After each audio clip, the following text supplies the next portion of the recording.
nikah, akte kematian dan lain sebagainya itu bisa melalui mesin ini, dan ini yang pertama di perguruan tinggi di Indonesia. Sebentar untuk pandangan dulu. Sementara Unpam. Oh, iya. Akan di ini nggak apa selesai ke kota-kota lain nggak? Kalau mesin ATM sendiri. Iya, ini nanti karena ini produknya dari Direktorat Jenderal Dukcapil ya Pak, Kemendagri gitu ya. Tapi kalau Unpam juga sekarang baru ada nih untuk mesin plastik pay, tapi belum launching. Mudah-mudahan bulan ini kita akan launching untuk Green Campus ya. Jadi kita ada kerjasama dengan Bank BSI, Bank Syariah Indonesia, untuk mesin plastik pay. Jadi untuk ini apa namanya? biji plastik ya? Iya, jadi ya pencacah plastik. Iya, betul. Ya, jadi nanti setiap sampah plastik akan dimasukkan ke dalam mesin itu, dan itu nanti mendapatkan poin atau mendapatkan apa namanya, langsung diakumulasi ke dalam poin atau masuk ke dalam rekening dan atau e-money. Keren. Iya, dan itu tidak semua perguruan tinggi punya gitu. Anak saya kan di sini Pak. Iya. Di Rahma. Oh, di prodi apa Pak? Hukum. Oh, prodi hukum. Semester 4. Oh iya, kalau prodi hukum Nah, kita ada jadi saya sempat ngomong sama dia hukum. gini Bro, kamu di sana kalau bisa, kata saya, sampah-sampah bekas mereka minum apa, kamu kerjasama dengan kampus untuk Green Campus. Saya cuma sampaikan karena saya di lingkungan itu punya gerakan sedekah sampah Bro, pakai yayasan. Jadi saya untuk warga itu semua tuh sampah-sampah seperti itu dibuatkan keranjang sampah gitu. Jadi keranjang sedekah sampah. Jadi nggak boleh gitu sih, nggak misalnya dimasukin langsung poin enggak gitu. Jadi itu manual aja masukin sedekah gitu. Saya pernah sampaikan. Jadi kalau ada ide itu luar biasa. Luar biasa. Kita juga ada insinerator juga gitu untuk pembakaran sampah gitu. Itu ciptaan dari mahasiswa dan dosen, karena kita membantu Pemkot Tangsel yang sampahnya menimbun banyak sekali. Jadi kita inisiasinya ya. Di sini kayaknya. Tapi ramah lingkungan. Ramah lingkungan karena memang tidak ada asap, karena nanti dia ditampung menjadi konsentrat pupuk nantinya. Sama LH biasanya ya. Iya. Sama dinas lingkungan hidup biasanya sudah ada yang tanpa asap. Ini justru kita lagi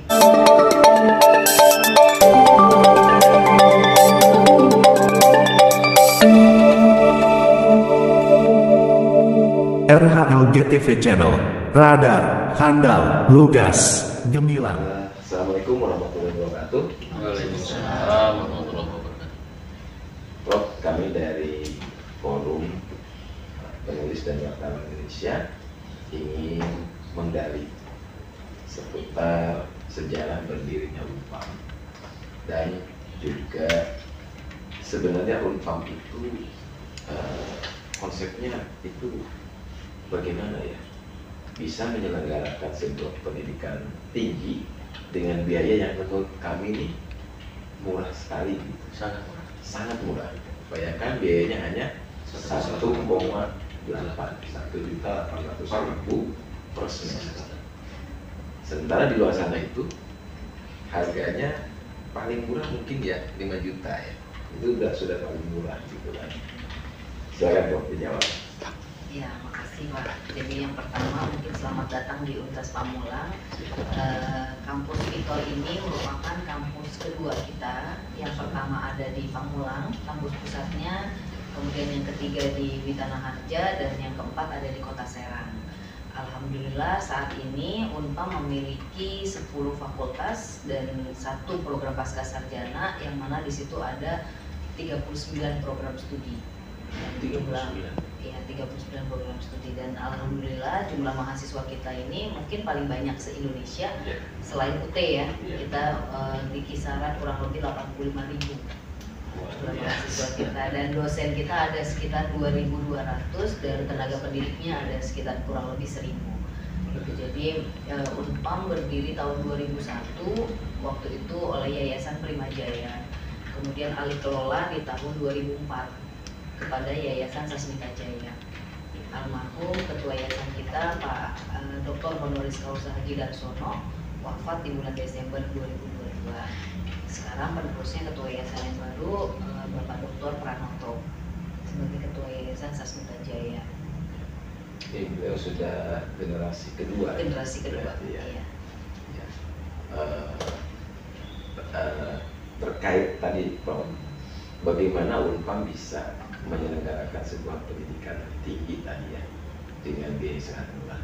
Sebetulnya apakah memang ada subsidi sebenarnya dari yayasan dalam pendidikan, atau memang dengan biaya itu ya memang cukup gitu? Rahasianya apa, Prof? Gitu. Mungkin rahasianya manajemen keberkahan ya. Jadi moto kita itu berbagi untuk negeri. Gitu ya.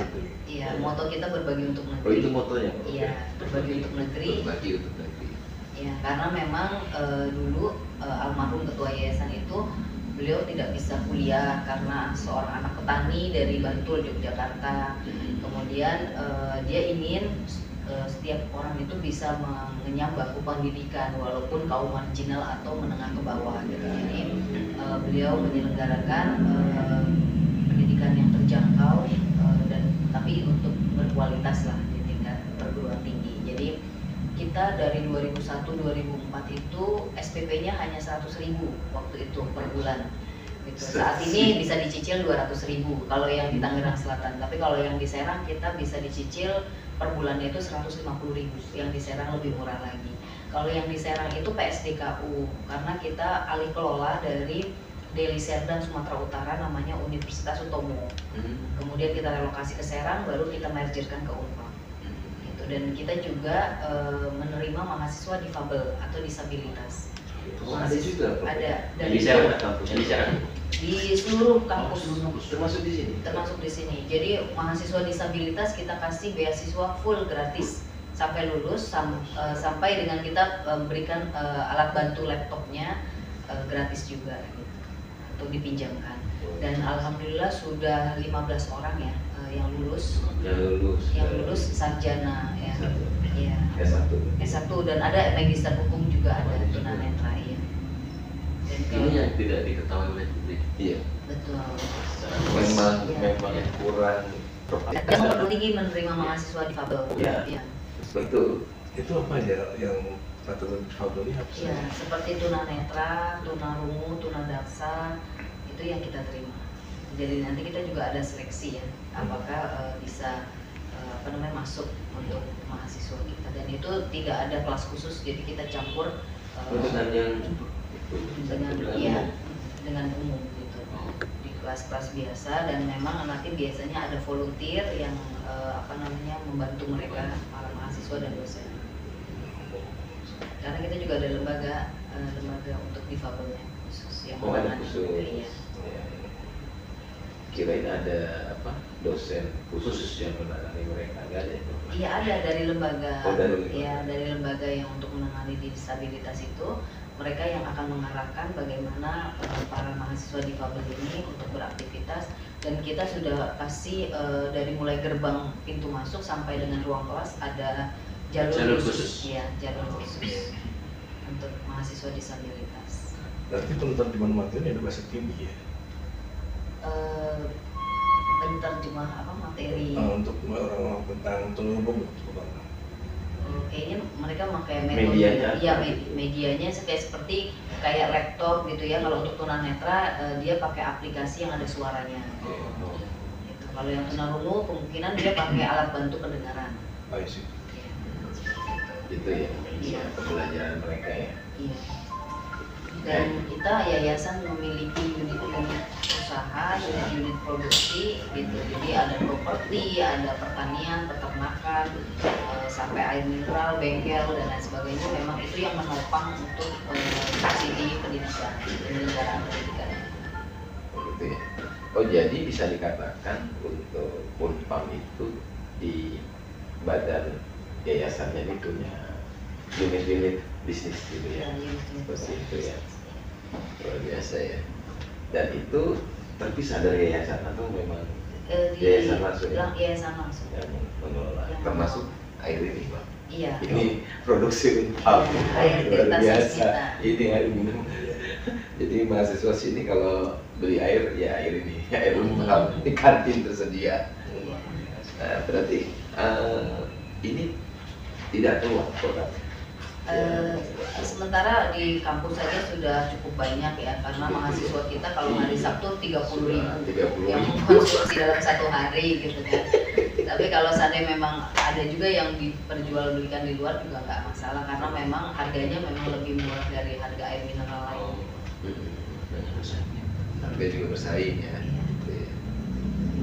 Ada saat ini ada berapa unit bisnis yang dimiliki oleh Unpad?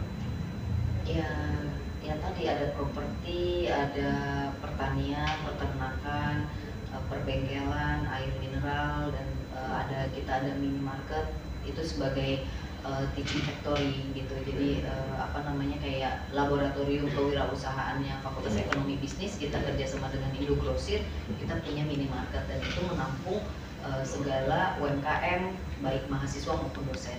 Jadi memfasilitasi lah di sini. Bagaimana dengan pemerintah? Apakah ada support khusus dari pemerintah terkait penyelenggaraan pendidikan di sini? Ya, kalau pemerintah seperti hal biasanya, pemerintah kan punya program MBKM, punya program KIP, punya program beasiswa yang seluruh perguruan tinggi swasta maupun negeri yaitu hanya sama seperti itu. Tapi tidak ada khusus untuk Universitas Pamulang, tidak ada. Ya mungkin karena sudah banyak mahasiswanya, ada perhatian khusus, subsidi khusus dari negara. Ada tidak ada ya Pak. Untuk KIP sendiri, kuota upah mendapatkan berapa? Kalau KIP setiap tahunnya kita berbeda-beda ya kuotanya ya. Tapi itu bagian Warek 3 saya nggak hafal juga. Kontrol mungkin ada yang menanyakan. Bidang apa sih yang diterangkan? Kalau saya bidang kerjasama dan humas gitu ya. Jadi memang alhamdulillah kita di bidang kehumasan dan bidang kerjasama 4 tahun berturut-turut ini, baik di tingkat LL Dikti 4 Jawa Barat dan Banten maupun di tingkat nasional Diktiristek, kita mendapatkan penghargaan Gold Winner terbaik 1 untuk pengelolaan kerjasama. Jadi mudah-mudahan mohon doanya tahun 2024 ini kita masih bisa mempertahankan di Gold Winner atau terbaik 1. Amin.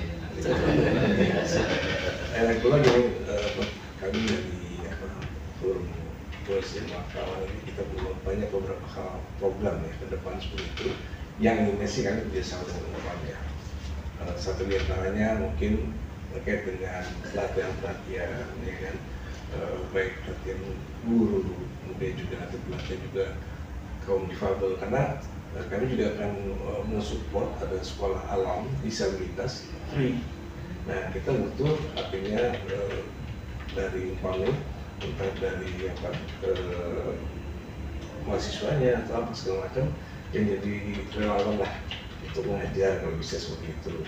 Dan seperti itu konsep kita seperti itu. Nah ini juga ada kita dari bantu guru-guru, pokoknya terkait dengan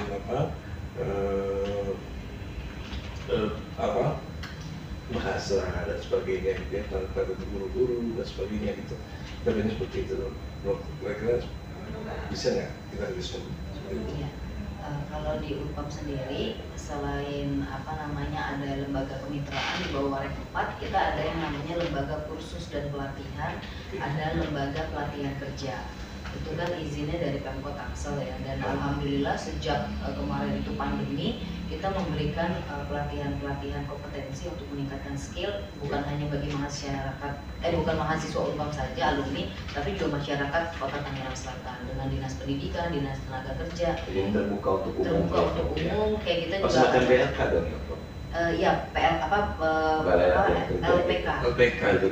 ya, ya, karena memang kita juga kayak dengan industri juga kerjasama, contohnya dengan Daikin gitu. Jadi kita dikasih Daikin Training Center untuk teknisi AC gitu. Jadi masyarakat bisa pelatihan training untuk sebagai teknisi AC.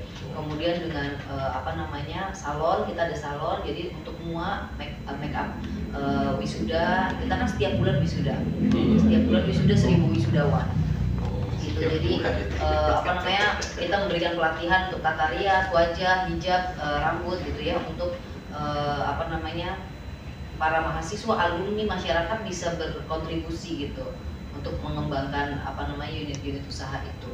Kemudian juga pelatihan-pelatihan seperti kepala sekolah, kita juga mendapatkan kepercayaan dari Kemdikbud gitu, bahwa kita melatih untuk sertifikasi guru, untuk diklat kepala sekolah itu ada 3 batch kalau tidak salah kemarin itu. Dan kita juga ada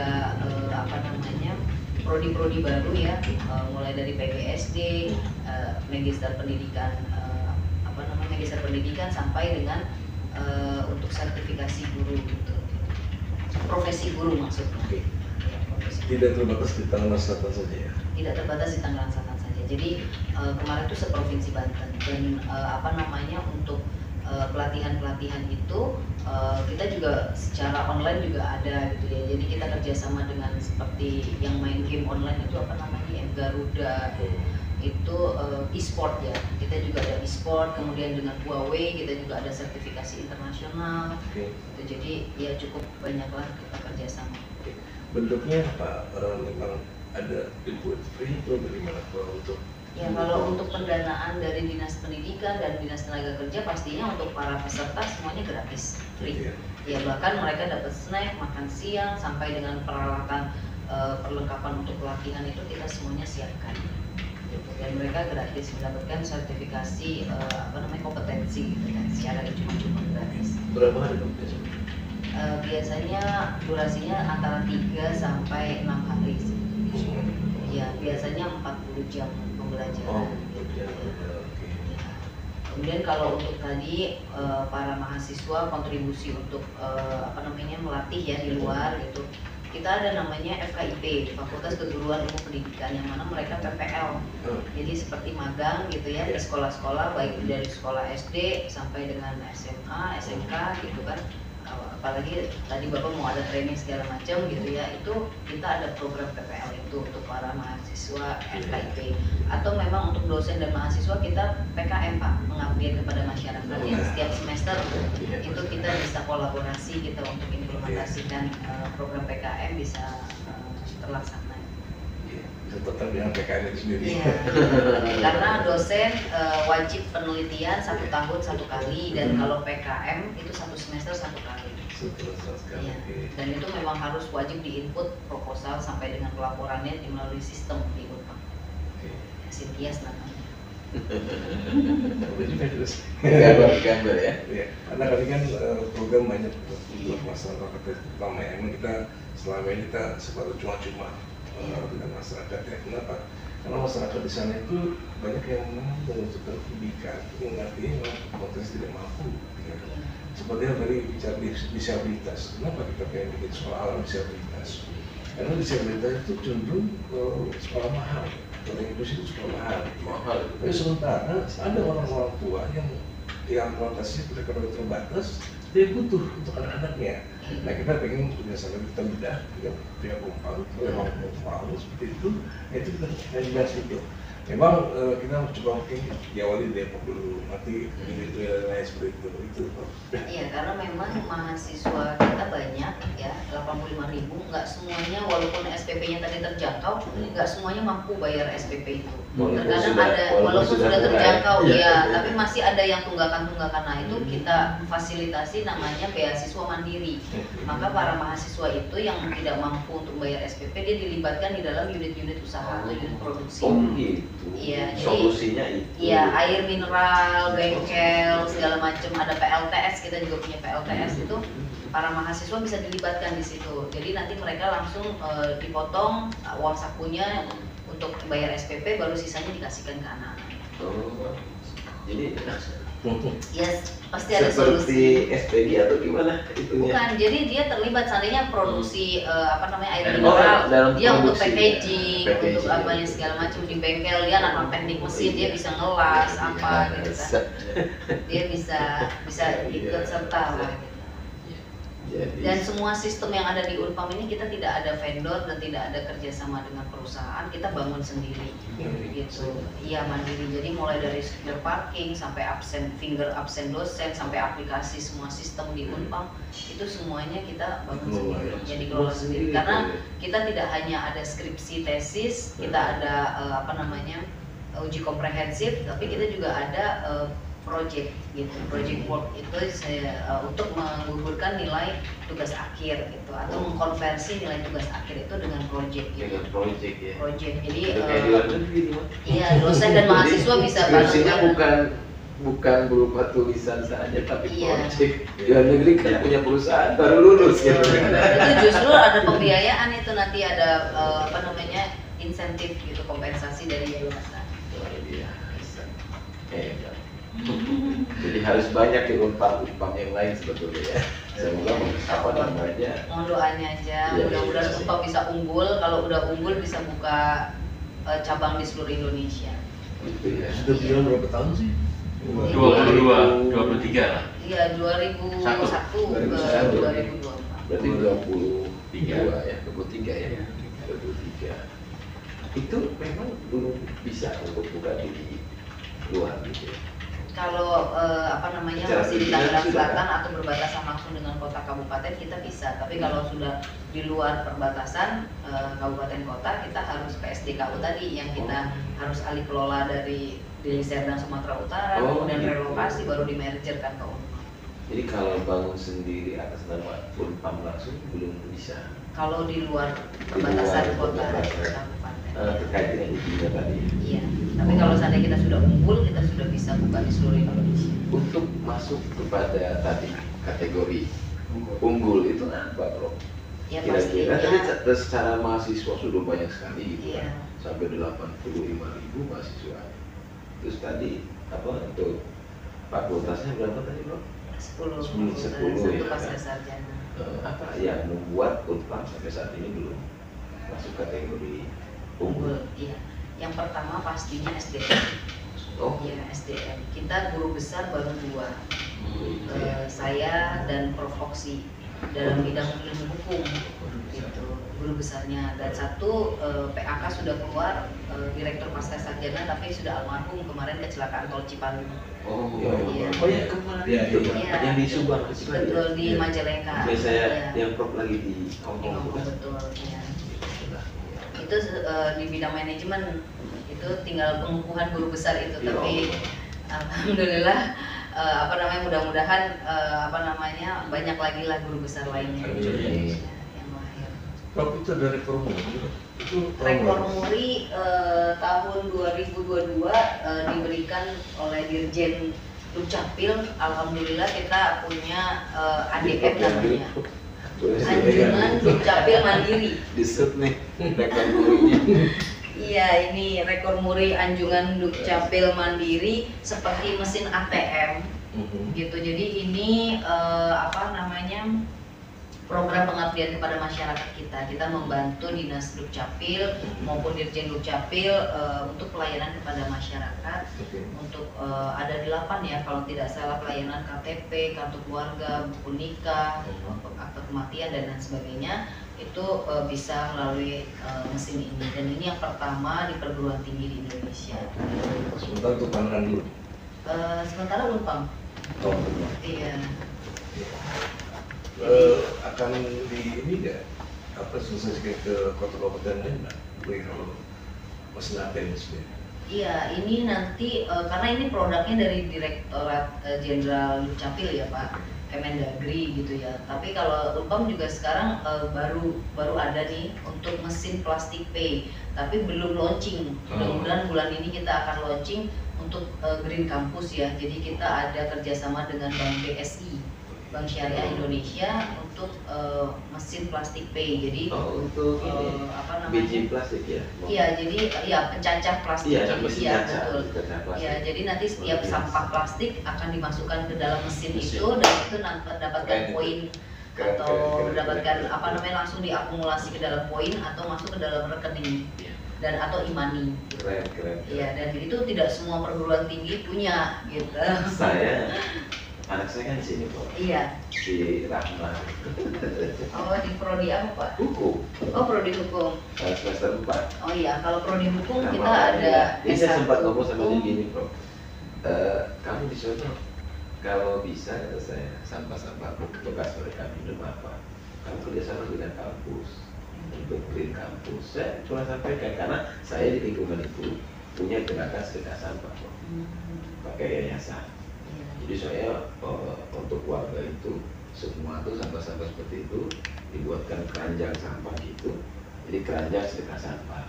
Jadi nggak boleh gitu sih, nggak misalnya Ada poin. dimasukin langsung poin nggak gitu. Jadi itu manual aja masukin sedekah gitu. Iya. Saya pernah sampaikan. Jadi kalau ada ide itu luar biasa. Iya. Luar biasa. Kita juga ada insinerator juga gitu untuk pembakaran sampah gitu. Itu ciptaan dari mahasiswa dan dosen karena kita membantu Pemkot Tangsel yang sampahnya menimbun banyak sekali. Jadi kita seperti Bekasi menginisiasinya sampah ya. di sini kayaknya. Tapi ramah lingkungan. Ramah lingkungan karena memang tidak ada asap karena nanti dia Mereka ditampung sudah ini, Bang. menjadi konsentrat pupuk nantinya. Sama LH biasanya ya. Iya.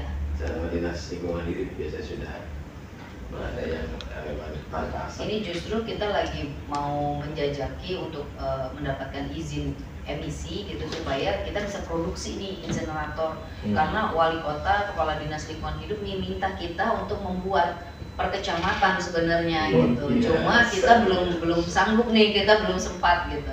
Kalau seandainya itu bisa kita aplikasikan kan sangat membantu pemerintah mengatasi persampahan khususnya di Tangsel gitu.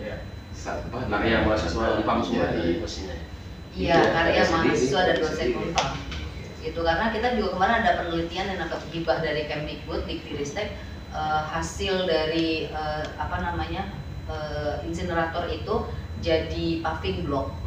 Iya, terus uapnya jadi cairan menjadi konsentrat pupuk gitu. Jadi nggak ada yang tersisa. Iya, tidak ada yang terbuang. Kan yang saya tahu insinerator itu kan ada melalui pipa itu dan air. Air itu udah dicoba tingginya air sebelumnya. Sudah kan kita melakukan penelitian berkala terus. Kalau ikan hidup nggak ikan? Nah, itu dia saya belum coba kalau kita ikannya. Boleh ngetes ya dia ini. Karena insinerator itu melalui airnya sebelum dia naik ke celupung sendiri, nah kan air itu bisa nggak dijadikan daya ikan begitu. Ya, kalau yang bisa itu kalau lagi menurut saya seperti itu ya. Tapi kalau tadi ada pengembangan sampah untuk paving block atau mungkin dinding itu cukup bagus ya. Contoh saja di Lebak Kota Kabupaten ini kan yang bingung adalah pembuangan sampah. Saya warga Depok juga agak kebingungan, sudah padat sekali, gitu ya. Sementara kita sudah menunggu kapur itu kelas nomor 1, belum ada yang mulai loh. Artinya kalau kamu mau bertandang ke Depok, luar biasa nih. Artinya saya tahu terpikir oleh UPAM untuk mengolah sampah-sampah yang ada di Depok itu tadi untuk buat paving block, untuk buat paving ataupun juga dinding cukup bagus. Karena belum ada investasi yang masuk ke sana. Iya, insya Allah Pak, insya Allah.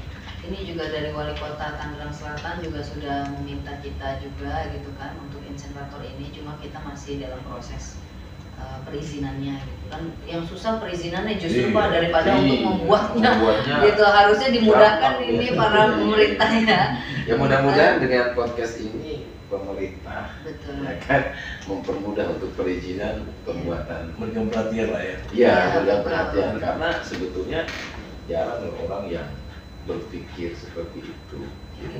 Itu kan bicara sampah sebetulnya di seluruh kota di Indonesia itu menjadi sebuah momok di mana-mana. Bekasi juga begitu. Jakarta ya, Bisa dapat rekomendasi lagi nih. betul. Mudah-mudahan. Ya kan Jakarta aja sampai berapa miliar dia harus membayar ke kota Bekasi kan untuk supaya punya TPA kan ya, Pembuangan sampah. itu pembuangan sampah. Padahal ternyata sampah itu duit. Yang Bro, tadi ya, sebetulnya. apa mesin plastik P aja sudah bisa jadi poin-poin, bisa masuk ke rekening, bisa imani gitu. Itu sampah itu duit sebetulnya. Cuma memang kalau nggak dikelola ya ini jadi masalah. Sekarang bicara mesin plastik saya yang tertarik itu sudah produksi. Belum launching Pak, mesinnya sudah ada di bawah di lobby B di depannya Lab Store. Kita taruh, cuma kita belum launching. Kemarin saya masih dalam keadaan berduka kan, kemarin kecelakaan tol Cipali, jadi belum range waktu untuk launching mesin plastik B, karena kita pengen mendapatkan penghargaan nanti ke depannya masuk ke Green Campus gitu. Andai kan ada permintaan, apakah akan produksi massal untuk alat sendiri? Iya, mudah-mudahan ke depannya ya Pak, karena kita kerjasama dengan BSI itu. Iya. Karena iya betul. Jadi pembiayaan dari BSI. Mesin ya dari BSI. Iya. Pembiayaannya. Mungkin ada lagi teman-teman yang mau bertanya? Cukup ya Pak? Cukup. Terima kasih semuanya. Ya, terima kasih.